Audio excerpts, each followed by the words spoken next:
Estudo Bíblico 9.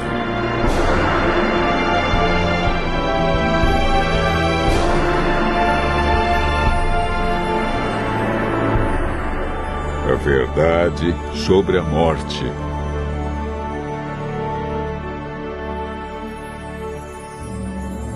A morte é uma inimiga cruel. E a maioria das pessoas já sentiu a dor e a tristeza que ela traz. O assunto da morte tem sido um mistério que muitos tentam decifrar. Muitos têm especulado sobre o estado dos mortos. Para onde eles vão? Existe consciência na morte? Será a morte o fim ou apenas um estágio? Uma passagem para outras vidas? Hoje, no mundo cristão, há muitos ensinos sobre o estado do homem na morte. Vejamos o que a Bíblia diz.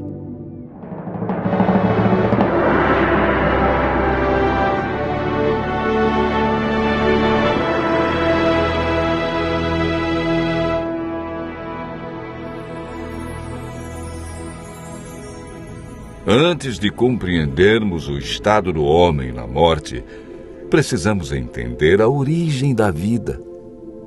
O homem é formado por dois ingredientes: pó da terra e fôlego de vida. A união desses dois elementos resulta em vida. Gênesis, capítulo 2, verso 7, declara: Então formou o Senhor Deus ao homem do pó da terra e lhe soprou nas narinas o fôlego de vida, e o homem passou a ser alma vivente.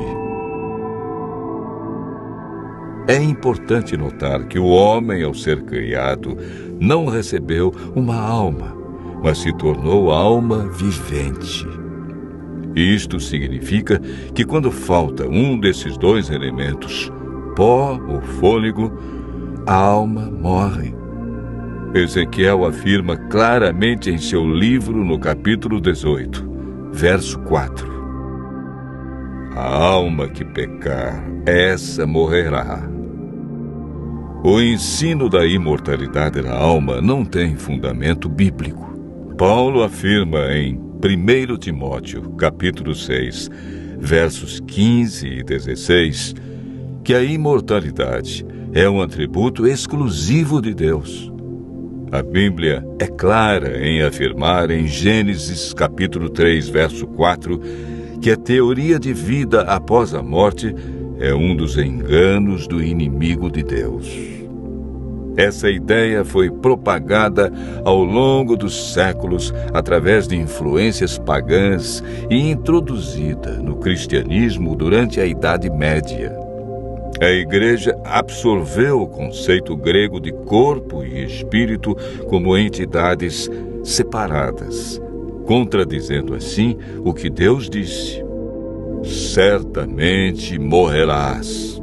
Gênesis capítulo 2, verso 17.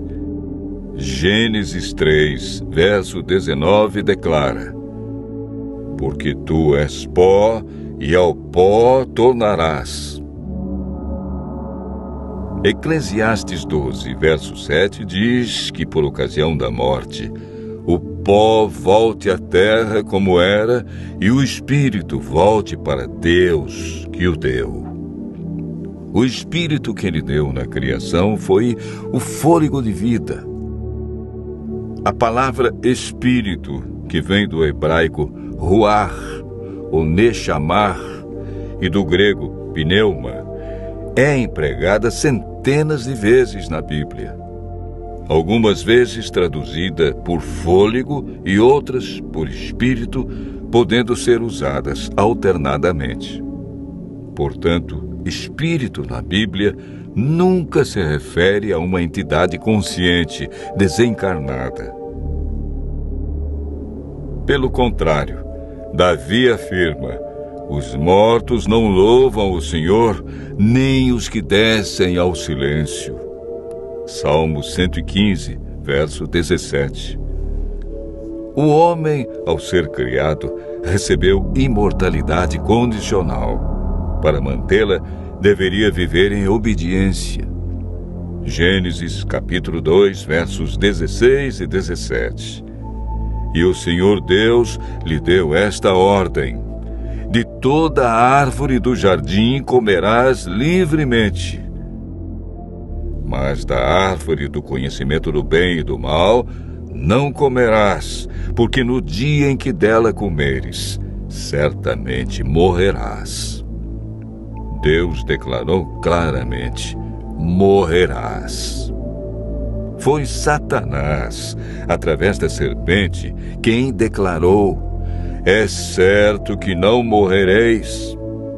Essa foi a maior mentira do universo que se mantém até os dias de hoje.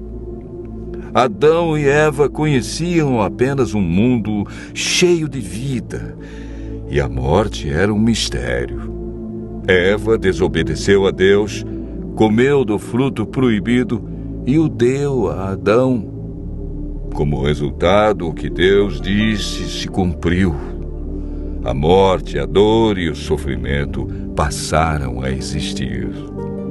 Após o pecado, herdamos uma natureza egoísta que não tem prazer em estar na presença de Deus.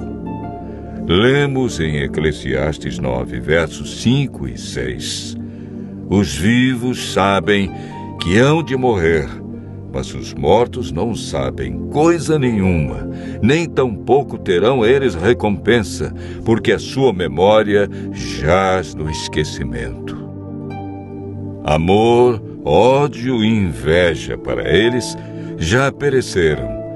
Para sempre não têm eles parte em coisa alguma do que se faz debaixo do sol. A Bíblia diz que os mortos não sabem coisa alguma, portanto, não podem se comunicar com os seres vivos e nem os vivos com eles. A pessoa, quando morre, permanece na sepultura em um estado de inconsciência. Jesus considerou a morte como um sono. Antes de ressuscitar a Lázaro, afirmou: nosso amigo Lázaro adormeceu, mas vou despertá-lo. Jesus apresenta a solução para a morte em João, capítulo 5, versos 28 e 29. Não vos maravilheis disto, porque vem a hora em que todos os que se acham nos túmulos ouvirão a sua voz e sairão, os que tiverem feito o bem para a ressurreição da vida, e os que tiverem praticado o mal para a ressurreição do juízo, que ocorrerá após os 1000 anos. O que receberão aqueles que participarem da primeira ressurreição, a ressurreição da vida? 1 Coríntios, capítulo 15, versos 51 a 53, declara: eis que vos digo um mistério. Nem todos dormiremos, mas transformados seremos todos, num momento, num abrir e fechar de olhos, ao ressoar a última trombeta. A trombeta soará, os mortos ressuscitarão incorruptíveis, e nós seremos transformados. Porque é necessário que este corpo corruptível se revista da incorruptibilidade, e que o corpo mortal se revista da imortalidade. Desde que o ser humano pecou, perdeu a imortalidade. Mas por ocasião da segunda vinda de Cristo, os que o aceitarem como Salvador receberão a dádiva da imortalidade conquistada por Jesus na cruz. João afirma, e o testemunho é esse, que Deus nos deu a vida eterna, e esta vida está no seu Filho. Aquele que tem o Filho tem a vida. Aquele que não tem o Filho de Deus não tem a vida. Cristo promete que o vencedor de nenhum modo sofrerá o dano da segunda morte. Aqueles que aceitam a Cristo e a salvação que Ele traz experimentarão a alegria indescritível por ocasião de sua vinda. Desfrutando felicidade plena, passarão toda a eternidade em companheirismo com seu Senhor e Salvador. Continue ouvindo a voz de Deus e seguindo a sua palavra, e desfrute pela fé a esperança da imortalidade.